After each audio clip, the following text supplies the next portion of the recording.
नमस्कार, मैं अंजलि विश्वास। स्वागत है आप सभी का द न्यूज में। एक तरफ टीएमसी के नेता मुकुल रॉय, जिनके लापता होने की खबर कल तक चल रही थी, आज उन्हें लेकर बड़ी अपडेट सामने आई है। और ये अपडेट ये है कि मुकुल रॉय एक बार फिर से घर वापसी करना चाहते हैं और एक बार फिर से बीजेपी में शामिल होना चाहते हैं। और इसे ही लेकर वो दिल्ली में मौजूद है और लगातार गृह मंत्री अमित शाह, जेपी नड्डा से मुलाकात करने की रट लगाए हुए हैं। तो दूसरी तरफ तृणमूल कांग्रेस पार्टी के नेशनल पार्टी का दर्जा छिन जाने के बाद से ममता बनर्जी जो है वो अमित शाह को कांटेक्ट कर रही है और फिर से वापस से जो है इसे पार्टी का दर्जा दिलाने की, जो है नेशनल पार्टी का दर्जा दिलाने की बात कहती नजर आ रही है। आखिर मामला क्या है, विस्तार से जानते हैं। सबसे पहले बात करेंगे मुकुल रॉय को लेकर, क्योंकि मुकुल रॉय को लेकर लापता होने की खबर जो है लगातार जो है चल रही थी। तो आपको बता दें कि टीएमसी के वरिष्ठ नेता मुकुल रॉय के अगले कदम के बारे में राजनीतिक विश्लेषक अटकलें लगा रहे थे कि हो सकता है कि मुकुल रॉय जो है भारतीय जनता पार्टी में जाए, क्योंकि वो पहले बीजेपी विधायक है और उसके बाद फिर उन्होंने टीएमसी जो है ज्वाइन की है। अब ऐसे में राय ने आखिरकार रात में कहा है कि अब भी वो भारतीय जनता पार्टी के विधायक है और केंद्रीय गृह मंत्री अमित शाह से मिलना चाहते हैं, क्योंकि भाजपा में लौटने के इच्छुक है। मुकुल रॉय ने कहा कि कुछ निजी काम से वो दिल्ली गए थे। हालांकि शुरू में उनके परिवार ने, उनके बेटे ने ये दावा किया था कि वो लापता हो गए हैं। परिवार ने दावा किया कि उनकी मानसिक स्थिति भी ठीक नहीं है और वो एक एक दिन में 18 गोलियां खाते हैं। उन्होंने कहा कि भाजपा टीएमसी नेता का इस्तेमाल गंदी राजनीति के लिए नहीं करना चाहिए, जो कि अस्वस्थ है। और उसके बाद आपको बता दें कि एक समाचार चैनल से बात करते हुए मुकुल रॉय ने कहा कि मैं एक भाजपा विधायक हूं, मैं भाजपा के साथ रहना चाहता हूं। पार्टी ने मेरे यहाँ ठहरने के लिए इंतजाम किए हैं। मैं अमित शाह से मिलना चाहता हूं और जेपी नड्डा से बात करना चाहता हूं। तृणमूल कांग्रेस संस्थापक सदस्य रहे रॉय 2017 में भाजपा में शामिल हुए थे। 2021 में उन्होंने पश्चिम बंगाल विधानसभा चुनाव में भाजपा उम्मीदवार के तौर पर जीत हासिल भी की थी।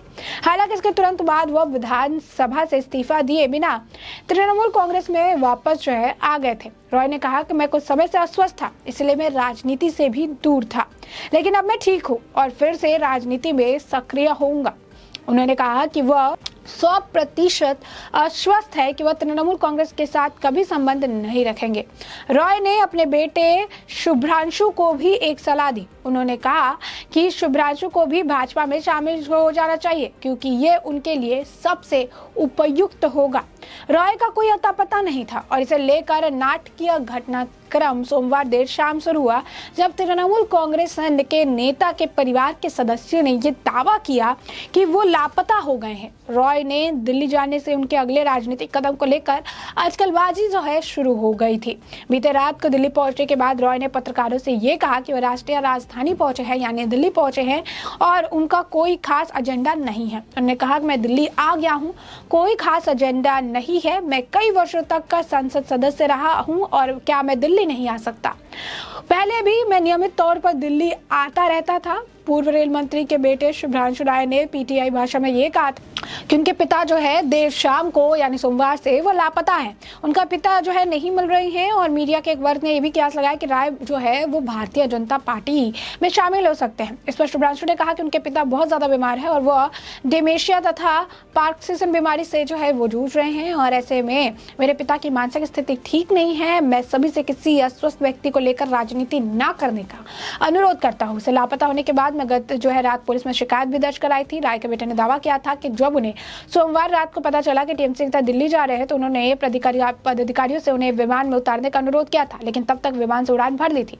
रॉय ने भाजपा में शामिल होने की अटकलें तब तेज हो गई जब भाजपा के राष्ट्रीय सचिव अनुपम हाजरा ने फेसबुक पर एक अस्पष्ट पोस्ट करते हुए लिखा, कम बैक। एक समाचार चैनल से बात करते हुए हाजरा ने कहा, यह वक्त इंतजार करने और देखने का है। कृपया 1 या 2 दिन इंतजार करिए, बहुत जल्दी सब कुछ साफ हो जाएगा।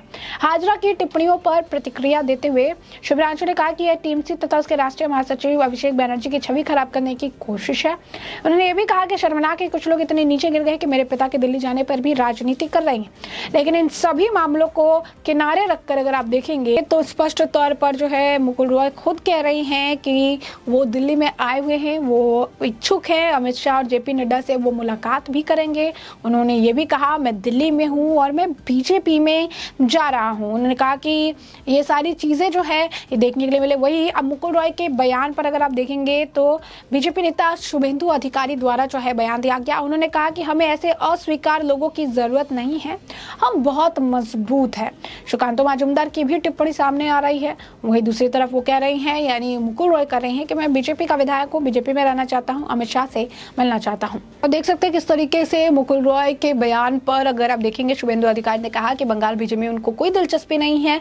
वहीं पश्चिम बंगाल बीजेपी के अध्यक्ष जो है सुकांत मजूमदार ने कहा कि दिल्ली रवाना होने से पहले जो मुकुल रॉय है उन्होंने ना तो मुझसे चर्चा की थी और ना ही किसी अन्य बीजेपी नेता से उन्होंने बात की थी। मुकुल रॉय ने अपनी राजनीतिक विचारधारा के कारण हमारी पार्टी जो है छोड़ दी। बता दें कि लापता होने की खबरों के बाद अब जो है वो फिर से बयान उनका सामने आया है, जिसके बाद अटकलें तेज हो गई है। मुकुल रॉय ने कहा है कि मैं बीजेपी का विधायक था, मैं हूं और रहूंगा और मैं अमित शाह जेपी नड्डा से मुलाकात करने के लिए दिल्ली आया हूं। मैं राजनीति में फिर से सक्रिय होऊंगा। वहीं दूसरी तरफ जैसा कि हम आपको बता रहे थे कि जो एक और खबर सामने आ रही है वो ये है कि शुभेंदु अधिकारी द्वारा एक और बयान दिया गया था। शुभेंदु अधिकारी ने ये कहा था कि जैसे ही चुनाव आयोग ने नेशनल पार्टी का जो दर्जा था वो तृणमूल कांग्रेस से छीना, उसके बाद ही जो है ममता बनर्जी ने अमित शाह को कॉल किया था और उन्होंने अमित शाह से ये कहा कि तृणमूल पार्टी का जो राष्ट्रीय पार्टी का दर्जा है उसे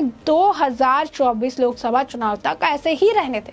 तो ये भी एक बड़ा खुलासा था, ये भी एक बड़ी बात थी कि किस तरीके से राष्ट्रीय पार्टी का जो ये दर्जा गया, इसके बाद वो अब अमित शाह के सामने गिड़गिड़ाते नजर आए। क्योंकि 2024 के लिए अगर आप देखेंगे तो राहुल गांधी लिस्ट से ऑलरेडी आउट हो चुके थे लोकसभा के मामले को लेकर। अरविंद केजरीवाल भी कई सारे मामले में अभी उनसे भी पूछताछ चल रही है, वो भी सीबीआई की रडार पर है। और ऐसे में आप देखेंगे कि अगर ऐसा कुछ मामला 2024 से पहले निकल आता है तो अरविंद केजरीवाल भी लिस्ट से जो है गायब हो जाएंगे। वहीं नीतीश कुमार सामने से खुद से कहते नजर आ रहे हैं कि उन्हें इस उम्मीदवारी में कोई, यानी प्रधानमंत्री पद की उम्मीदवारी में कोई दिलचस्पी नहीं है।